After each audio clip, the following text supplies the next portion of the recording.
चार्निहिव में रूसी फौज ने बड़ा हमला किया है। यूक्रेनी फौज के रिपेयर प्लांट पर हमला कर दिया है रूसी फौज ने। प्लांट में ढेरों हथियार रिपेयर के लिए रखे थे और हमले से ये प्लांट पूरी तरह तबाह हो गया। बड़ा अपडेट आपको रूस यूक्रेन जंग के हवाले से दे रहे हैं। प्लांट में ढेरों हथियार रिपेयर के लिए रखे थे। चार्निहिव में रूसी फौज ने इस प्लांट पर जबरदस्त हमला कर दिया है और आपको बता दें कि यहां पर हजारों लाखों की तादाद में हथियार रिपेयर के लिए रखे थे जो पूरी तरह से अब तबाह हो गए।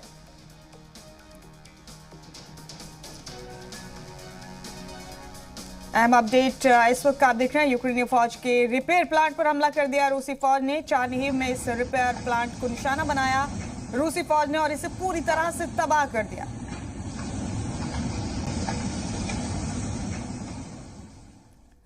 और रूसी सदर पुतिन को लेकर दुनिया में क्या चल रहा है, दो तस्वीरों के जरिए आपको बताते हैं। मगरबी ममालिक पर यह प्रोपेगेंडा फैलाने का इल्जाम लग रहा है कि पुतिन की जहनी हालत ठीक नहीं, जबकि बेलारूस का दावा है कि पुतिन बिल्कुल सेहतमंद।